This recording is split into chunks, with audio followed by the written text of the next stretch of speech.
Here on the site of the Gene Zwadeski Center here, and I want to thank Clark Builders for welcoming us to their construction site where they're literally helping us to build Alberta. I'm here with Ministers Tays from Finance, Panda from Infrastructure, and McIver from Transportation and Municipal Affairs to make an exciting good news announcement about the creation of 90,000 jobs this year through Alberta's recovery plan and our record investments in building and in infrastructure.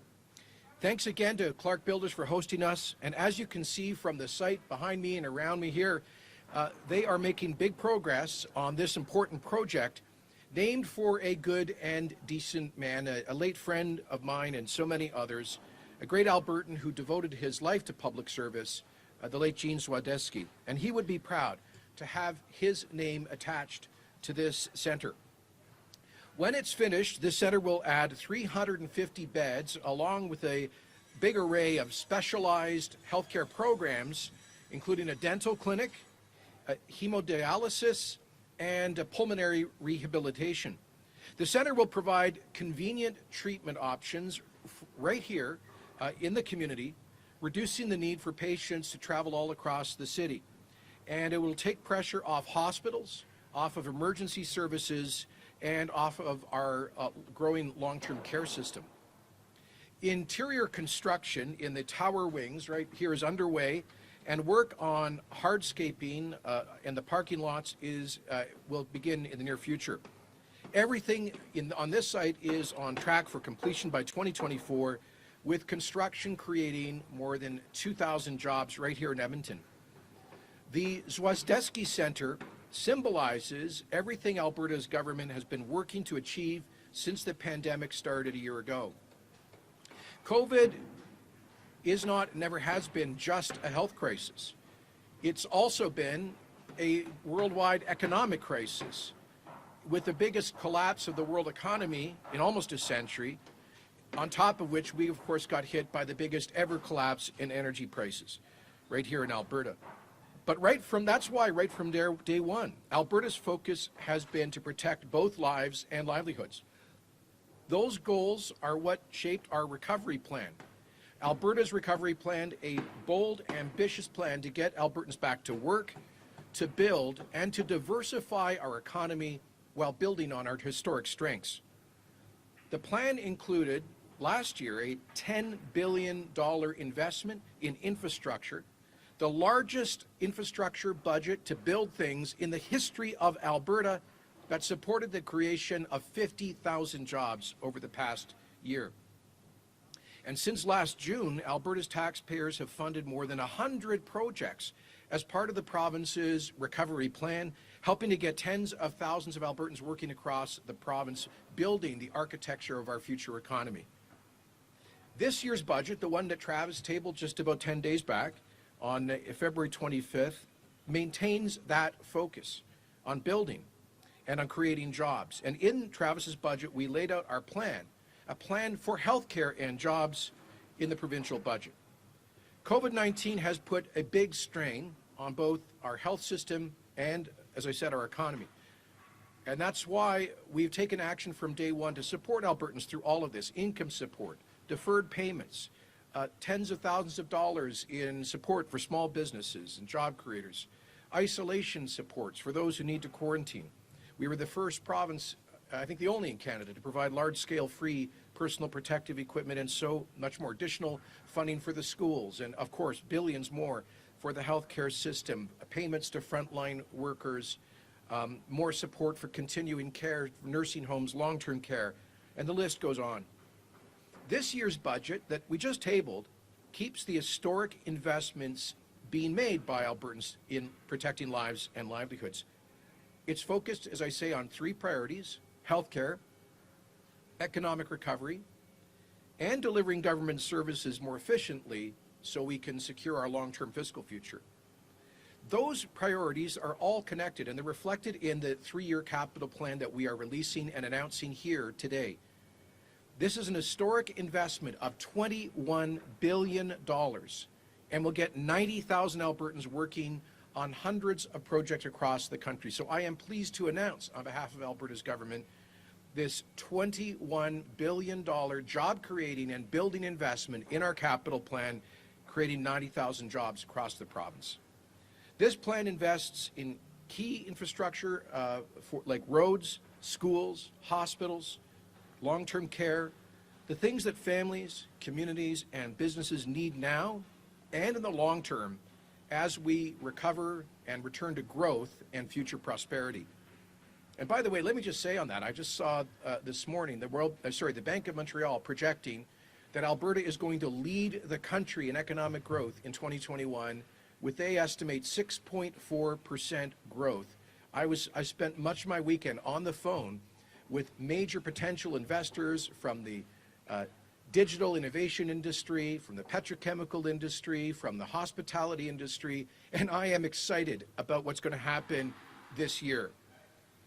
But that's why we also need to prime the pump with these job-creating investments. And that's exactly what this $21 billion capital program is about.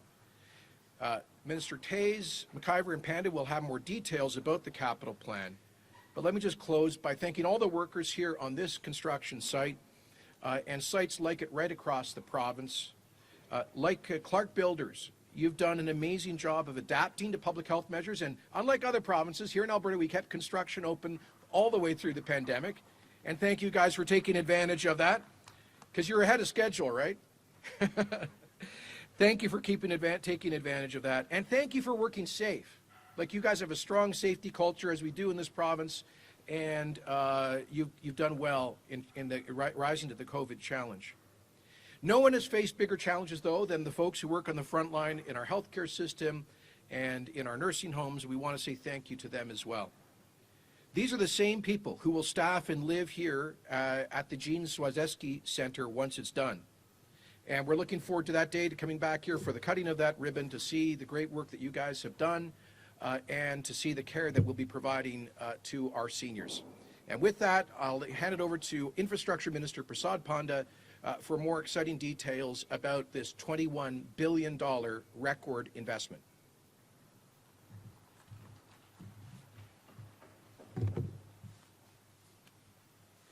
Thank you, Premier. Good afternoon, everyone.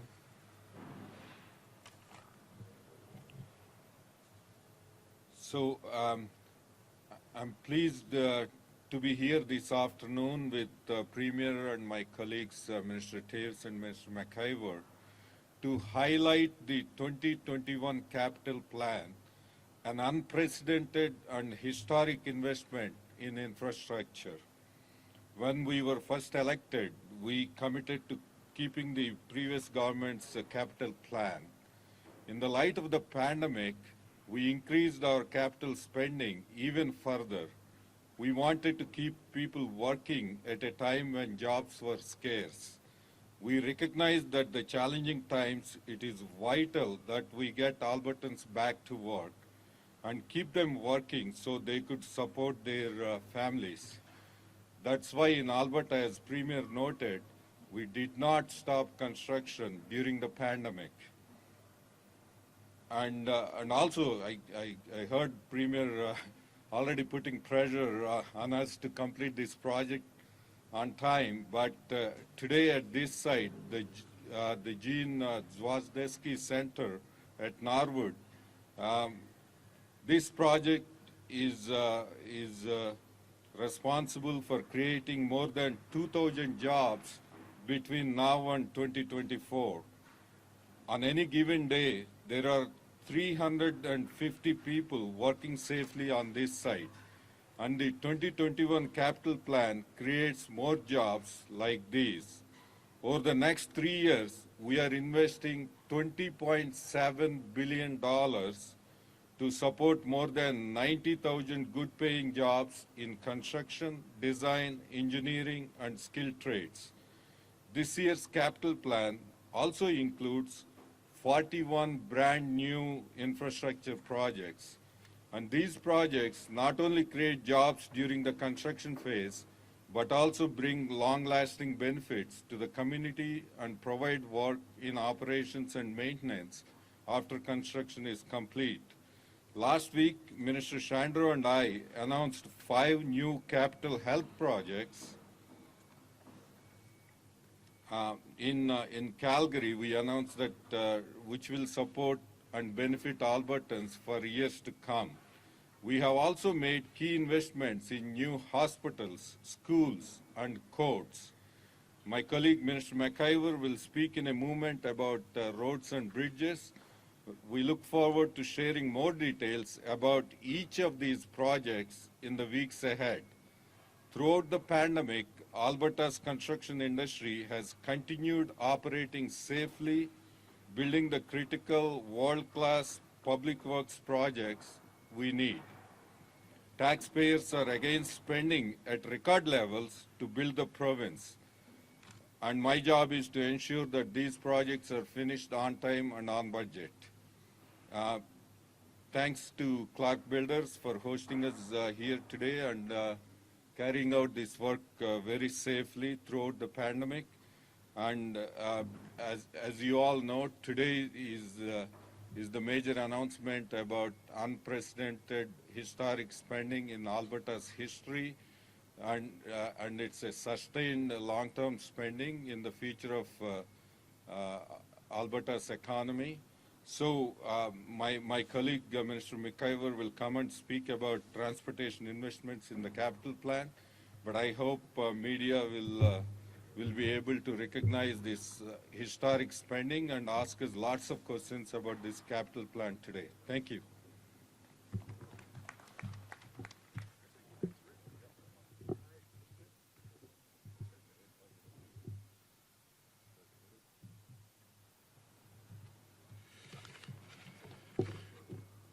Good afternoon. Happy International Women's Day. It's great to be here. And I want to thank Clark Builders for providing a work site that they have rejigged a little bit to make it safe for this announcement. Very appreciated. We thank you for that. And it's also a double honor to be announcing anything named after Jean Zwazdesky, a great Albertan. So thank you, everybody, for being part of this event today. Also, of course, a pleasure to be here with the Premier and my colleagues, Minister Taves and Minister Panda. I get to tell you a little bit about highway projects funded by Budget 2021 that will be make getting around our province easier, more safe and more pleasurable, and make it more effective for us to get our goods and services to market and to create jobs that those goods and services provide when we get them to market. Alberta Transportation's 21-22 capital plan totals $7 billion. There's a number of highway projects across Alberta in this capital plan, including funding for Deerfoot Trail improvements in Calgary, Highway 1A expansion between Cochrane and Canmore, the twinning of Highway 19 between the QE2 and Highway 60, the Grand Prairie Bypass, Minister Taves should be clapping right now, and upfront funding for a new bridge over the Peace River on Highway 697 to replace the aging Lacrete Ferry, which will ultimately be financed by user fees. One of our biggest priorities this year is to finish some of the generational projects in Calgary and Edmonton that have been underway for some time. After decades of people waiting, we're finally finishing the Calgary Ring Road, the section called Satina Trail, also known as the Southwest Calgary Ring Road. It was opened between Glenmore Trail and Fish Creek Boulevard in October. We look forward to opening that project all the way from McLeod Trail to Highway 8 this fall. Meanwhile, the west part of the Ring Road, the remaining part, will be open no later than 2024. We're also widening the southwest leg of Anthony Henday Drive here in Edmonton. That should make some people happy, to match the incredible pace of growth in our capital region. We're moving ahead with other long-awaited projects in Edmonton too, including expanding Terwilliger Drive, turning Yellowhead Trail through Edmonton into a free-flow freeway, and proceeding with much anticipated grade separation at 50th Street on the CPR tracks, where people have waited too long for too many years. The capital plan also renews our $3 billion commitment to LRT projects in both Edmonton and Calgary, by budgeting $660 million over the next 3 years. Budget 2021 also maintains funding for the Strategic Transportation Initiative Program, otherwise known as STIP.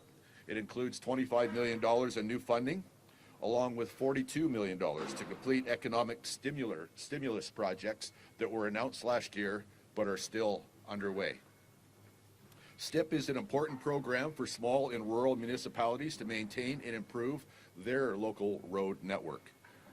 Preliminary work will also get underway for major capital projects we announced in our economic recovery plan last year, which includes the twinning of Highway 3 between Tabor and Burdett, the twinning of Highway 11 between Red Deer and Rocky Mountain House, and a new bridge over the Bow River in Calgary.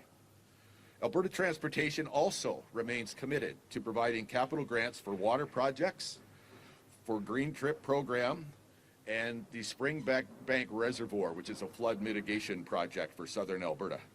While we remain committed to these new capital projects, our focus has also been set on maintaining and upgrading our existing highway network, something everybody uses. We will be announcing more details on the capital maintenance and capital and renewal program in the days to come.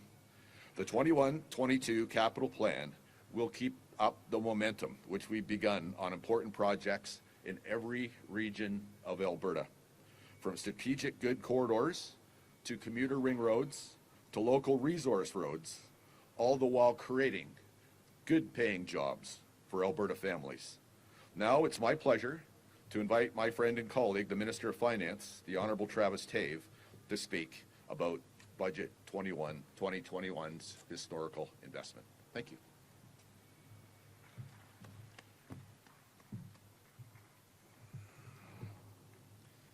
All right, good afternoon. It's really a pleasure to join you all here today. I'd also like to also thank Clark Builders for hosting us today. This is, you've got a great work site here, and we appreciate you taking the time to host us. It's really a pleasure, of course, to join Premier Kenney, Minister Panda, and Minister McIver for this announcement. Just a week ago, I tabled Budget 2021 in the legislature. It's a budget that's focused on what matters most, health and jobs. Over the next 3 years, this capital plan will play a significant role in achieving these objectives. The Budget 2021 capital plan supports Alberta's recovery by increasing spending to support jobs now. The capital plan totals $20.7 billion over 3 years, with an increase of $1.7 billion in 2021. This increased funding will support the creation of good jobs as we construct roads and schools and hospitals. It also funds infrastructure projects that have been carefully identified for their potential to support long-term economic growth. And I'll point out a couple of those. In fact, I'll point out one of those in my constituency. That is the twinning of Highway 40.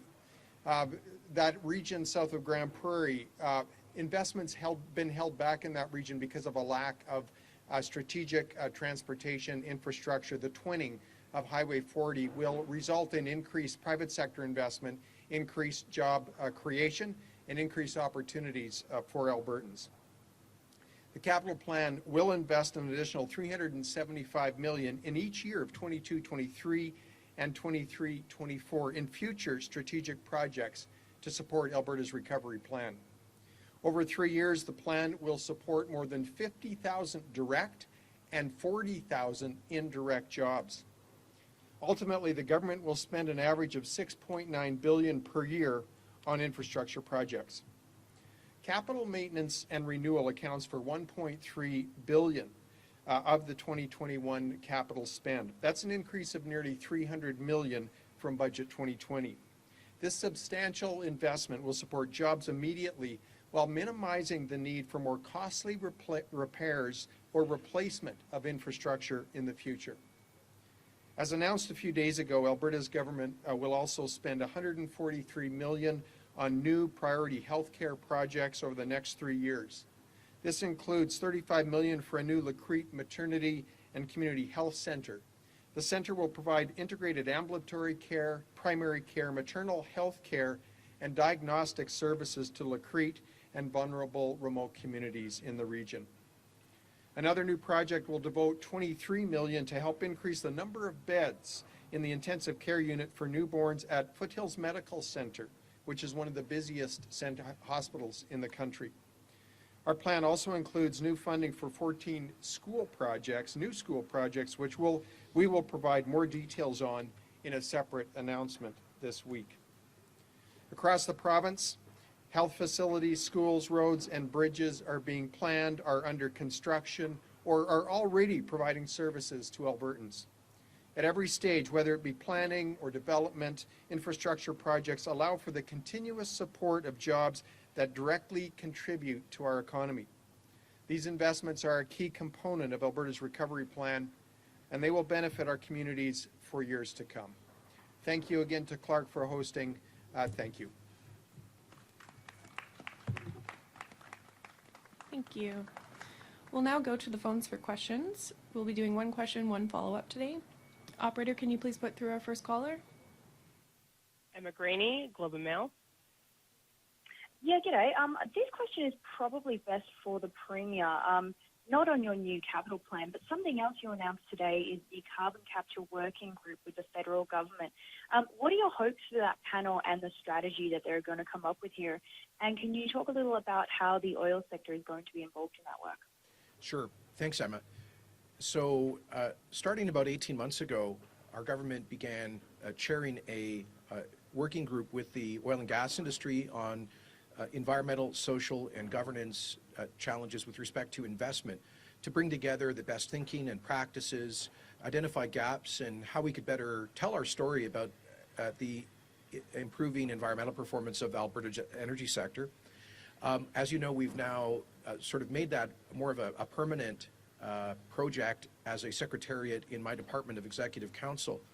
But one area that we have identified as a potential game changer for the reduction of emissions, particularly in the Alberta energy sector, would be a significant expansion of carbon capture, utilization, and storage technology. As you know, we celebrated last year a key milestone for the Shell Quest project at their Scotford refinery, and not long before that, commissioned the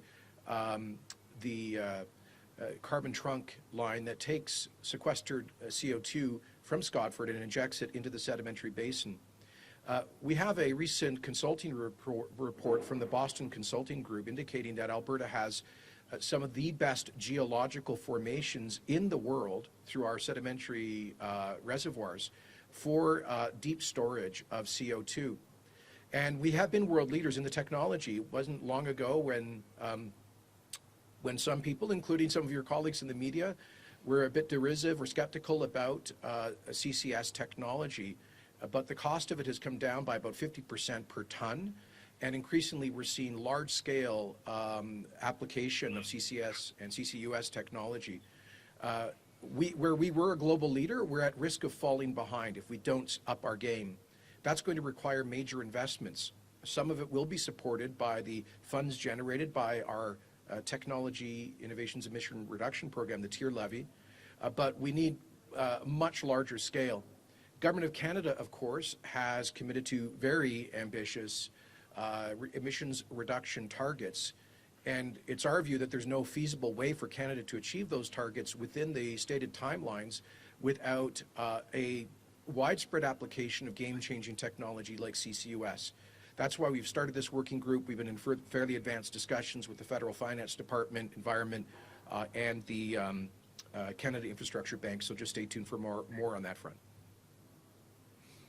Emma, do you have a follow-up? And then I sure do. My follow-up is also on CCUS. Keeping to the same topic, look at me. You've asked for $30 billion from Ottawa on CCUS, whether it's through tax incentives or actual cash investments here.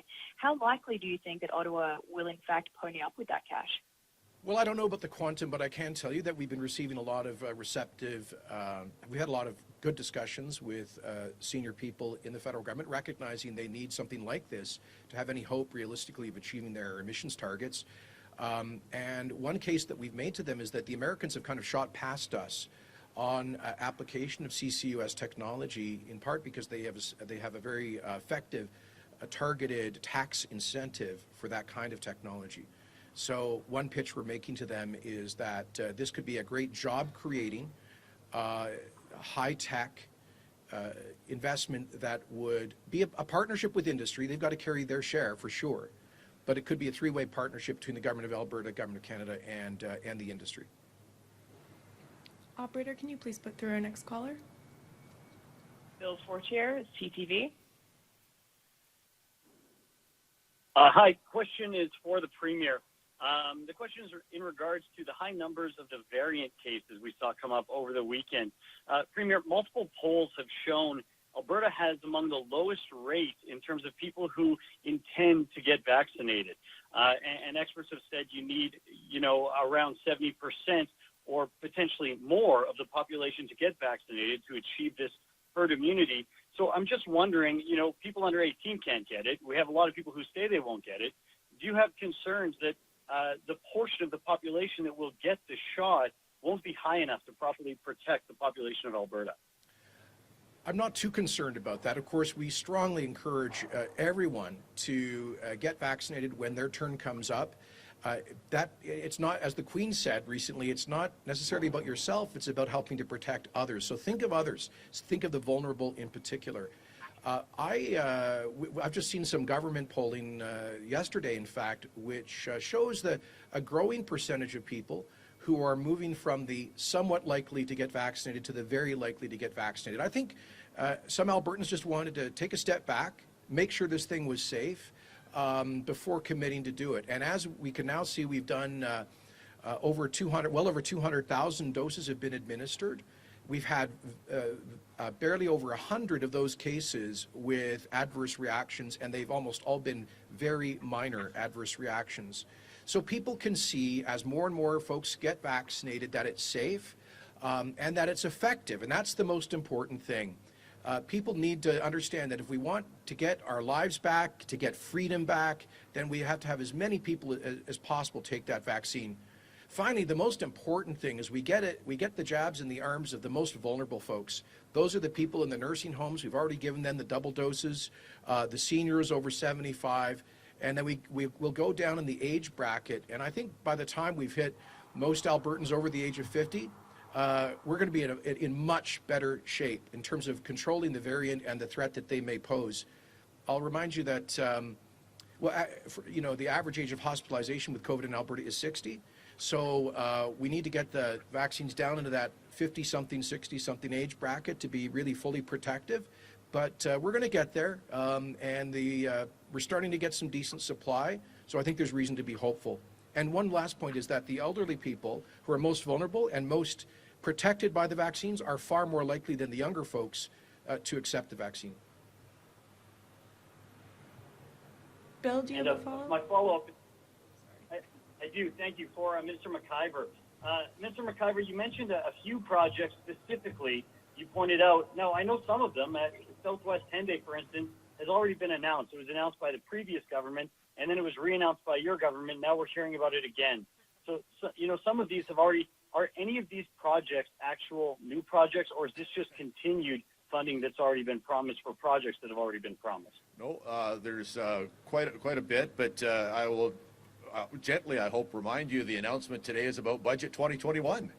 And every project that I announced has money in Budget 2021, either to start it, complete it, or to help it to progress. So I feel good about that. I believe that the people that watch and listen to your news broadcast will be very happy to hear this. Operator, can you please put through our next caller? Isha Corbella, Post Media. Good afternoon. This is for the Premier. Premier, I'm calling about this other announcement that the government put out today with a media release about Alberta's government accepting proposals to explore opportunities related to the province's vaccine capacity and to enhance our vaccine manufacturing capabilities.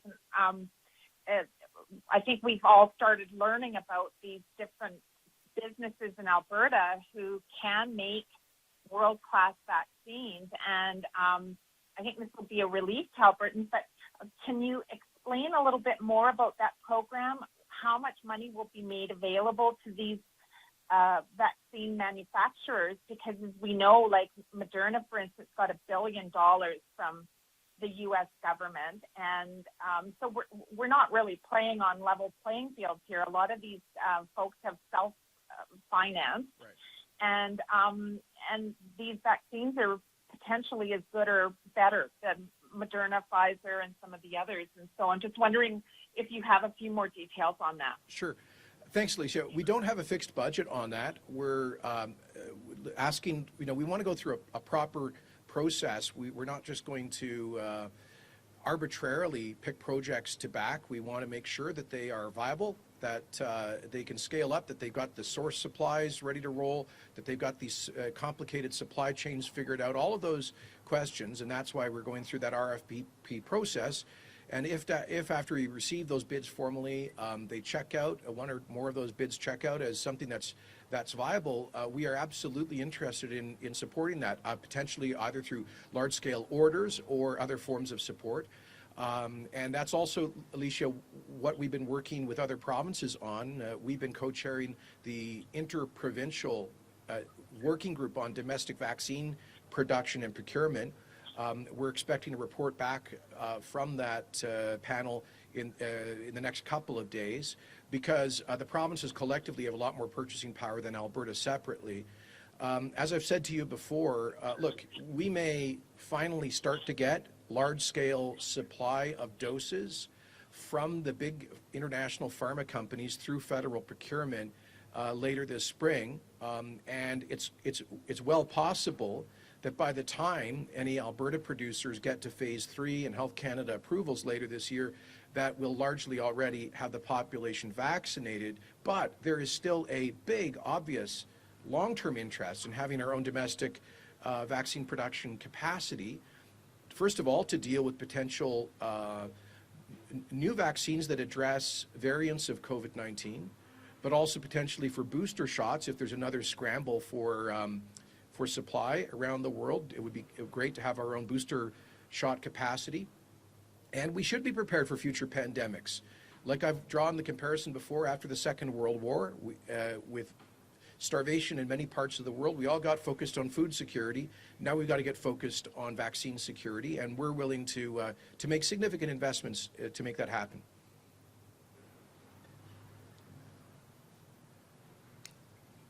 Alicia, do you have a follow-up?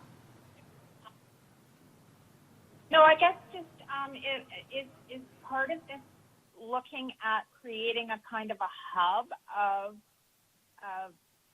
biotech industry here in Alberta for diversification purposes? Ideally, that would be, we would love that. And we have been in discussions even for 18 months with different pharma companies that have been kicking the tires here in Alberta. We've been working hard to land them.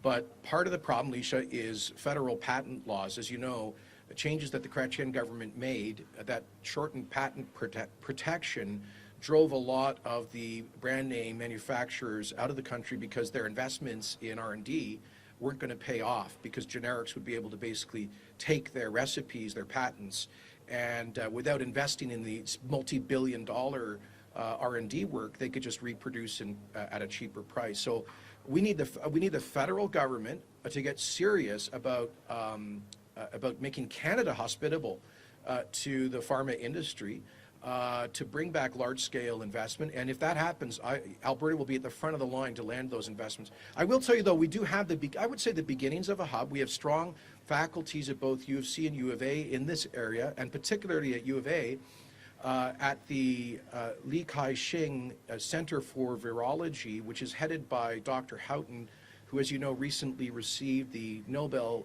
Prize for Medicine for having helped to discover hepatitis C.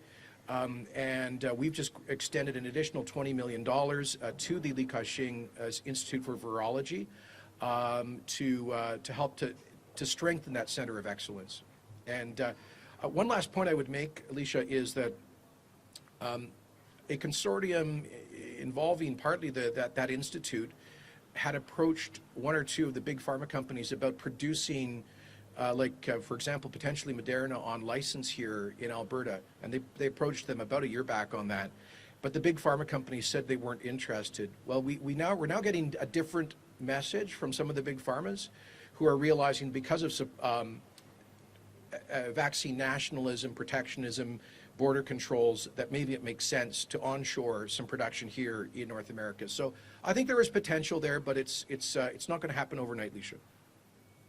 We have time for 2 more questions. Operator, can you please put through our next caller? James Keller, Globe and Mail. Oh, hi there. This is for the Finance Minister and also the Premier, I guess. I'm just wondering, in terms of public sector negotiations, we see in the budget the overall reduction in compensation. So can you tell me a bit about what you're seeking specifically in terms of wage cuts and other concessions in negotiations this year? Obviously, some of it will be through attrition, but some of it will be through actual concessions. And how likely do you think it will be that the province is heading towards strikes as part of those negotiations? Well, we've said all along that we need to operate more efficiently as a government. The private sector has taken a huge haircut in terms of pay and unemployment in recent years, and that got even worse during the COVID crisis. We have lots of great folks working in the public sector. We value them and we need them, but they also need to work with us to make our government programs sustainable in the long run. We're running an $18 billion COVID deficit, peaked over $20 billion last year. And we can't ask people who are unemployed or struggling in the private sector just to constantly pay more with higher taxes. So we're asking the folks who have the benefit of very strong job security and other kinds of benefits, pretty good pay in the government sector, to make some small sacrifices. And that's the approach we're taking in collective bargaining. Because we are now entering the bargaining process with all of the big government unions, we need to respect the confidentiality of that. So we're not going to be releasing our specific mandate. That would be considered bad faith in terms of the negotiations. But we really do hope that we can come to a common understanding. We want, as a government, to avoid significant layoffs. We need the public services. We just need to deliver them more efficiently. And Travis, would you like to add to that? Thanks, Premier, and thanks, James, for that question. Ultimately, first thing I want to say is how much I appreciate the great contribution of our public sector in this province. And during this COVID challenge, that contribution has been significant. Many public sector workers have gone above and beyond during this time to really contribute and support Albertans broadly. So thank you for that. Here's our reality. The McKinnon panel pointed out that our remuneration levels in Alberta relative to other provinces with respect to the public sector were significantly higher. And our total public sector costs were also significantly higher.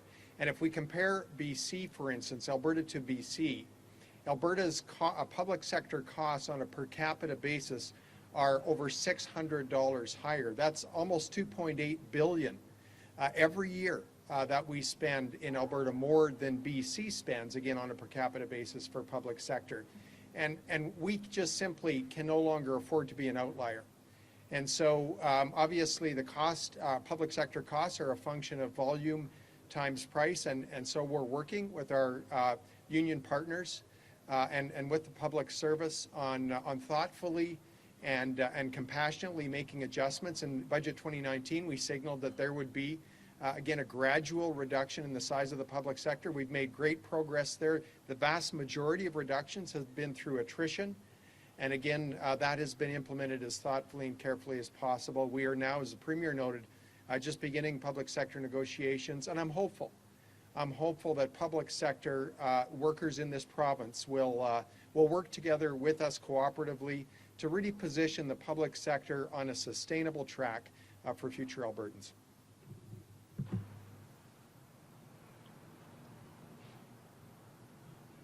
James, do you have a follow-up? Yeah, I guess just to the minister, just to follow up on that. I mean, given, I mean, we don't want to have specific numbers in public, but it does seem like, just from the rhetoric, you're quite far apart, right? The unions say that they're, not even looking for zero, they want to see increases, and you're talking about wage cuts. How likely do you think it is that we're going to see significant amounts of strikes, given how many contracts we've got up for negotiation this year? And what do you think the public appetite is for that kind of disruption? Again, just given, kind of the multi-pronged crises that we're already facing. Well, look, James, firstly, I would suggest that our mandate is eminently reasonable relative to the tens of thousands of Albertans in the private sector who've either taken a wage cut or even lost their job over the last year or so. And again, I'm hopeful that we can successfully come to a conclusion, come to an agreement with respect to total remuneration levels. I'm hopeful that we can avert job action. Operator, can you please put through our last caller? Final question from Stephanie Rousseau, Radio-Canada. Oui, bonjour, merci de prendre ma question. En fait, je voudrais savoir, vous demandez 30 milliards de dollars là, au gouvernement fédéral pour la capture de carbone. C'est quand même un très gros montant. Est-ce que vous pensez vraiment pouvoir obtenir ça de la part du gouvernement fédéral? Et pourquoi vous demandez des investissements dans la capture du carbone alors qu'il y a beaucoup d'experts qui disent que les prix pour les énergies renouvelables ont beaucoup baissé et que c'est peut-être une technologie qui est dépassée? Écoutez, ils sont les technologies, first I'll translate that into English. I'm sorry for people who are watching live. The question was about the efforts to increase carbon capture, utilization, and storage technology. Écoutez, tout d'abord, le propos d'un investissement de 30 milliards de dollars, ça serait pour une décennie. Alors, une moyenne de 3 milliards de dollars par année. Évidemment, le gouvernement fédéral, elle est cible pour réduire les émissions de gaz à effet de serre très ambitieux. Et il faut trouver une solution pour réduire les émissions dans le secteur énergétique ici en Alberta. La technologie avec le plus grand potentiel à cet égard et la capture de carbone. Alberta était déjà une leader à l'échelle mondiale à cet égard. Et les coûts de technologie de capture de carbone a diminué par une moitié depuis que nous avons commencé avec ces projets. En Alberta, ça fait 15 ans. Mais l'énergie renouvelable n'a rien à faire vraiment avec l'exploitation des ressources comme le pétrole parce que ça ajoute un peu d'électricité sur le marché pour les consommateurs. Mais ça n'a rien à voir avec capturer, contrôler, limiter les émissions de gaz à effet de serre provenant de, par exemple, les sables bitumineux. Et alors, la capture de carbone n'est pas la seule technologie, mais c'est une technologie très importante. Et nous avons vu, il y a eu les sceptiques depuis longtemps, mais de plus en plus, il y a des grands projets de capture de carbone aux États-Unis et partout au monde qui fonctionnent très bien. Et nous croyons que c'est un espace avec un grand potentiel pour un partenariat entre l'Alberta, le fédéral et l'industrie. And I pretty much already answered that in English before, just so didn't change my position. All right, merci beaucoup. Thanks everyone.